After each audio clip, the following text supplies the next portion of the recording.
हाँ, तो भी आप सभी को गुड इवनिंग। तो आज की इस वीडियो में हम डिस्कस करने वाले हैं एक new vacancy power grid PGCIL 2026 का अभी नया नोटिफिकेशन जारी हुआ है। तो इस वाली वीडियो में हम कंप्लीट डिस्कस करेंगे कि कौन कौन स्टूडेंट इसका फॉर्म अप्लाई कर सकता है, किस किस ब्रांच के स्टूडेंट के लिए ये वैकेंसी इम्पोर्टेंट रहने वाली है, कौन कौन अप्लाई कर सकता है, क्या इसका एग्ज़ाम पैटर्न रहेगा, क्या इसकी फ़ीस रहने वाली है, कहाँ से हम फॉर्म भर सकते हैं, कितनी वैकेंसी रिलीज हुई है। तो कंप्लीट इन्फॉर्मेशन इसमें हम देखने वाले हैं। सबसे पहले बात करें तो ये वाली वैकेंसी डिप्लोमा ITI वालों के लिए इम्पोर्टेंट रहने वाली है। और अगर मैं ब्रांच की बात करूं तो सबसे ज़्यादा वैकेंसी जो रहने वाली है इलेक्ट्रिकल वालों के लिए रहने वाली है। वैकेंसी ITI वालों के लिए भी रहेंगी लेकिन वो थोड़ी कम आती है। तो स्टार्ट करते हैं कि कहाँ कहाँ कितनी कितनी वैकेंसी रिलीज हुई। तो बात करते हैं कौन कौन से रीजन में इसकी वैकेंसी आउट हुई है। देखो, जिस प्रकार रेलवे में फॉर्म भरे जाते हैं, रेलवे में अलग अलग जोन में डिवाइड हैं, उसी प्रकार पावर ग्रिड ने भी पूरे इंडिया को अलग अलग जोन्स में डिवाइड कर रखा है जहां पे इनकी वैकेंसी आउट हुई है। तो सबसे पहले बात करते हैं NR रीजन की। NR रीजन में ये दिल्ली, उत्तर प्रदेश और राजस्थान, हरियाणा, उत्तराखंड इन सभी के बाउंड्री टच होती है। तो इनमें इसकी आपकी पोस्टिंग रहेगी अगर NR फर्स्ट से आप अप्लाई करते हो। इसी प्रकार राजस्थान के बच्चों के लिए सबसे इम्पोर्टेंट रहने वाला है, राजस्थान का अलग से प्रोजेक्ट बन चुका है, राजस्थान प्रोजेक्ट। तो इसमें भी काफ़ी सारी वैकेंसी रिलीज हुई है। अगर आपका राजस्थान प्रोजेक्ट में अप्लाई करते हो, इसमें आपका एग्ज़ाम क्वालिफाई होता है, तो आपकी पोस्टिंग राजस्थान में ही रहने वाली है। तो सबसे बेस्ट यही है कि आपकी सेंटर की वैकेंसी आपके राजस्थान में ही, आपके घर के पास ही आपकी जॉब लग जाएगी। तो सेम उसी प्रकार सभी स्टूडेंट यही देखें कि अपने घर के पास कौन सा है, उसी जोन से आप अप्लाई कर सकते हो। आप किसी भी जोन से अप्लाई कर सकते हो, ये नहीं अगर आप दिल्ली के हो तो NR फर्स्ट में ही करोगे। आप किसी भी रीजन में आप अपना फॉर्म अप्लाई कर सकते हो, आप इसमें सिलेक्शन ले सकते हो। तो इसी प्रकार काफ़ी सारे जोन में डिवाइड कर रखा है। NR थर्ड, ER हो गया फर्स्ट, ER सेकंड, NER हो गया। अभी आपका ये बहुत सारे रीजन आपके हो गए, उड़ीसा, साउथ, वेस्ट, ये सारे रीजन आपके हो गए। जहाँ से भी आप फॉर्म भरना चाहो आप अप्लाई कर सकते हो। अब सबसे पहले बात करते हैं कि वैकेंसी कहाँ कहाँ कितनी कितनी रिलीज हुई है। तो सबसे पहले वैकेंसी की बात करते हैं। DTE कहाँ की? कोऑपरेट सेंटर की, CC रीजन की, जिसमें डिप्लोमा ट्रेनी इलेक्ट्रिकल की 5 वैकेंसी है, डिप्लोमा ट्रेनी सिविल की 2 वैकेंसी है। JTT ये ITI वालों के लिए रहती है, और ये जो JOT होती है ये BBA वालों के लिए वैकेंसी रहती है। तो JTT के लिए 4 वैकेंसी है, ठीक है। उसी प्रकार ER रीजन में डिप्लोमा ट्रेनी इलेक्ट्रिकल और डिप्लोमा ट्रेनी सिविल की कोई वैकेंसी नहीं है। उसके जस्ट बाद बात करते हैं भी ER सेकंड रीजन में। तो डिप्लोमा ट्रेनी की 10 वैकेंसी है और ITI वालों की 4 वैकेंसी है। उड़ीसा प्रोजेक्ट में 20 वैकेंसी है और इसमें कितनी है? 4 वैकेंसी सिविल की। उसी प्रकार NER रीजन में आपकी जो वैकेंसी है, डिप्लोमा ट्रेनी इलेक्ट्रिकल की 30 वैकेंसी और DTC मतलब सिविल वालों की 2 वैकेंसी, ITI वालों की 1 वैकेंसी। NR फर्स्ट में बात करें तो 75 वैकेंसी है, काफ़ी अच्छी वैकेंसी है, और सिविल वालों के लिए 17 वैकेंसी है। उसके बाद बात करें राजस्थान प्रोजेक्ट में, तो राजस्थान प्रोजेक्ट में भी काफ़ी अच्छी वैकेंसी है, डिप्लोमा वालों के लिए 30 और सिविल वालों के लिए आपकी 8 वैकेंसी है, ठीक है। ITI वालों के लिए 1 वैकेंसी। NR सेकंड की बात करें तो डिप्लोमा ट्रेनी के लिए 40 वैकेंसी है, इनके लिए 6 वैकेंसी है। इसके बाद बात करते हैं NR थर्ड की, तो यहाँ पे 33 वैकेंसी, यहाँ पे 10 वैकेंसी है सिविल वालों के लिए। साउथ रीजन की बात करें तो साउथ में 33 वैकेंसी है और यहाँ पे 10 वैकेंसी है। यहाँ पे 50 + 1 51 वैकेंसी है और यहाँ पे 12। तो डिप्लोमा ट्रेनी इलेक्ट्रिकल DTE होता है और DTC डिप्लोमा ट्रेनी सिविल, इनकी वैकेंसी है 12 वैकेंसी है। तो WR रीजन की देख सकते हो आप भाई, WR रीजन में अच्छी वैकेंसी आती है। इसमें है 54 वैकेंसी है, इसमें है 82 वैकेंसी, 82 वैकेंसी है आपकी। तो ये मैंने आपको वैकेंसी के बारे में जानकारी दे दी। तो वैकेंसी काफ़ी अच्छी है, जहाँ से भी चाहो आप फॉर्म अप्लाई कर सकते हो। आपको जहाँ अच्छा लगे वहाँ पे आप फॉर्म लगा सकते हो। इसके बाद हम बात करते हैं कि DTE डिप्लोमा ट्रेनी इलेक्ट्रिकल के लिए क्या क्या आपकी क्वालिफ़िकेशन होनी चाहिए। तो डिप्लोमा ट्रेनी इलेक्ट्रिकल के लिए आपको देखो फुल टाइम रेगुलर 3 साल का डिप्लोमा होना चाहिए। इलेक्ट्रिकल में हो या फिर आपका देखो या तो इलेक्ट्रिकल में हो या फिर आपका रहे इलेक्ट्रिकल पावर में रहे, इलेक्ट्रिकल में हो या इलेक्ट्रिकल पावर में, या फिर इलेक्ट्रिकल एंड इलेक्ट्रॉनिक्स मतलब जिसे हम बोलते हैं EE, या फिर पावर सिस्टम इंजीनियरिंग में या पावर इंजीनियरिंग इलेक्ट्रिकल में आपका अगर डिप्लोमा है तो आप इस फॉर्म को अप्लाई कर सकते हैं। सबसे बेस्ट क्या है इसमें, सबसे बेस्ट ये है कि इस वाली वैकेंसी में सबसे मेन इसका क्राइटेरिया है 70%, मतलब 70% आपकी होनी चाहिए। ये किसके लिए अभी, ये है जनरल कैटेगरी के लिए, OBC के लिए, EWS के लिए। लेकिन SC ST या PWD कैंडिडेट के लिए ये क्राइटेरिया बिल्कुल भी नहीं है। वो ओनली क्वालिफाई होने चाहिए, मतलब पास होने चाहिए बस। लेकिन जनरल कैटेगरी के लिए, OBC के लिए, EWS के लिए 70% उनके होने ही चाहिए डिप्लोमा में। अगर 70% नहीं तो आप फॉर्म अप्लाई नहीं कर पाओगे। इसीलिए ही इसमें क्या होता है कि कम कंपटीशन होता है, क्योंकि बहुत कम बच्चों के 70% होते हैं। जिनका 70% से ऊपर होगा वही इसका फॉर्म अप्लाई कर पाएंगे। इसलिए यहाँ पे कंपटीशन काफ़ी कम होता है। एक सेकंड चीज़ ये नीचे दे रखी इन्होंने कि ओनली देखो, अगर आपने BTech कर रखा है, BE कर रखा है, MTech कर रखा है, तो आप higher qualification, higher technical qualification with और without diploma is not eligible. अगर आपने BE BTech कर रखा है, MTech कर रखा है तो आप अप्लाई नहीं कर पाओगे। ओनली अगर आपने डिप्लोमा कर रखा है तो ही आप इसको अप्लाई कर पाओगे।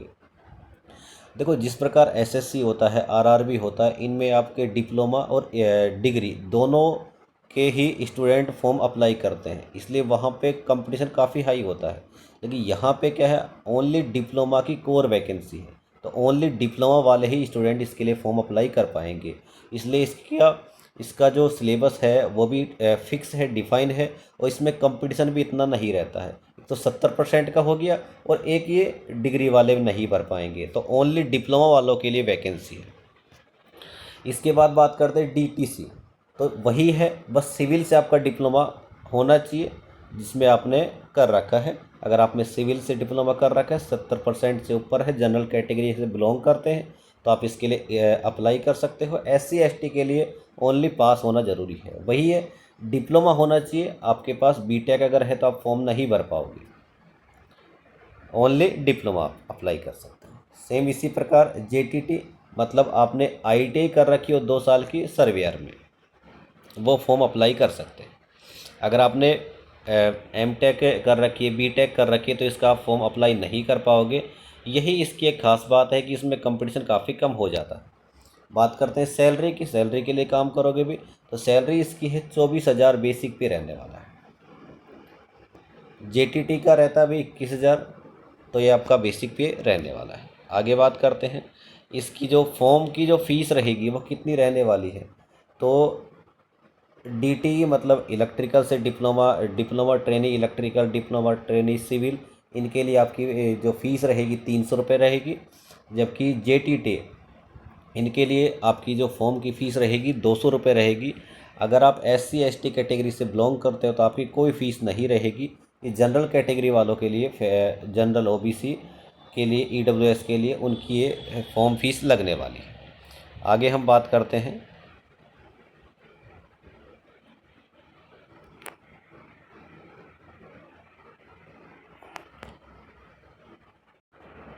तो हम इसका बात करते हैं भी इसके बाद कि एग्ज़ाम पैटर्न क्या रहने वाला है। तो इसका एग्ज़ाम पैटर्न आपका एक कंप्यूटर बेस्ड टेस्ट रहता है जिसे हम बोलते हैं CBT।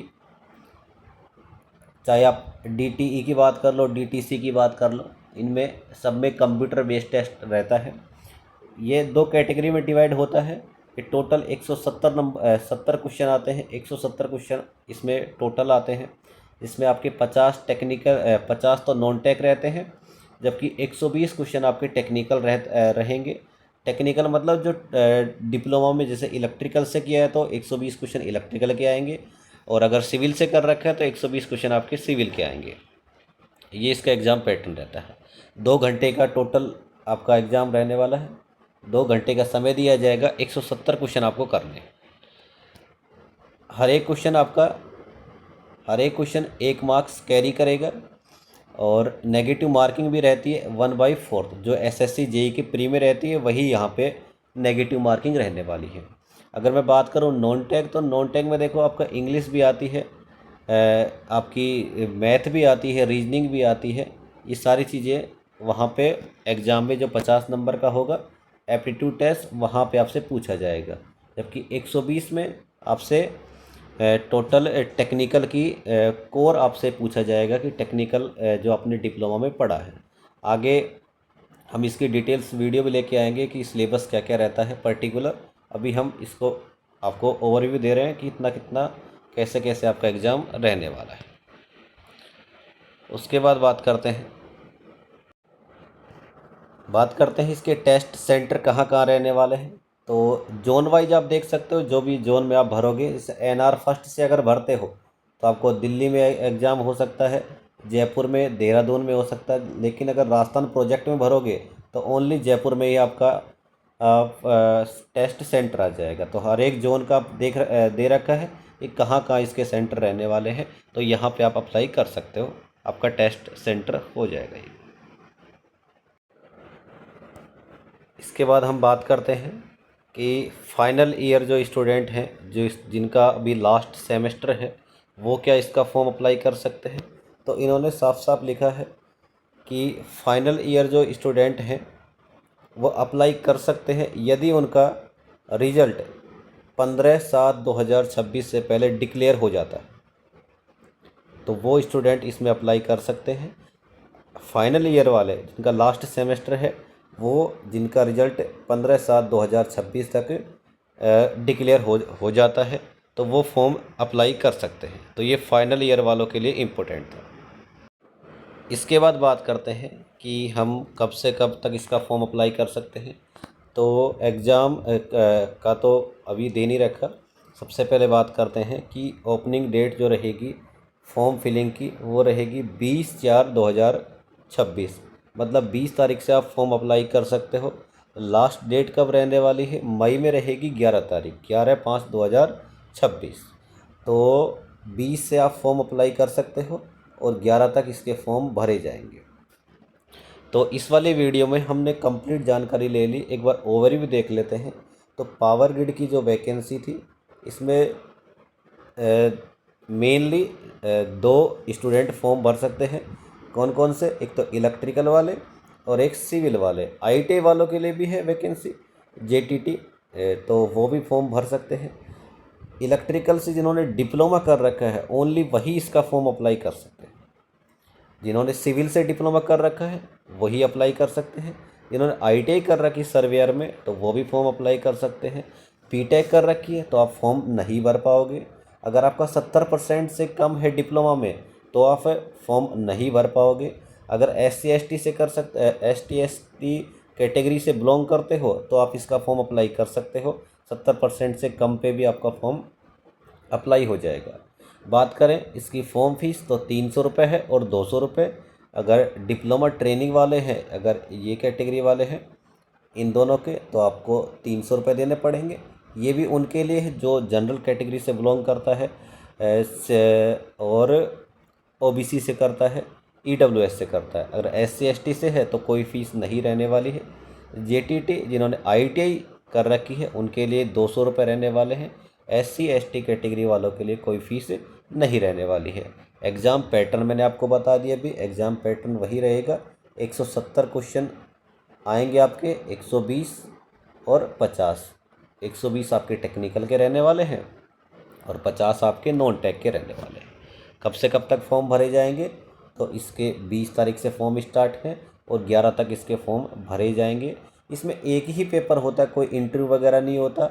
डिप्लोमा वालों के लिए सबसे बेस्ट वैकेंसी यही है कि आप एक पेपर दो, सीधा आपका ज्वाइनिंग। ठीक है। तो ये मैंने आपको सारी जानकारी इसमें कंप्लीट दे दी है कि कैसे कैसे आप इसका फॉर्म अप्लाई कर सकते हो। आपका किसी भी स्टूडेंट का कोई डाउट रह जाता है तो आप कमेंट बॉक्स में कमेंट कर सकते हो या मेरे से पर्सनली मैसेज कर सकते हो।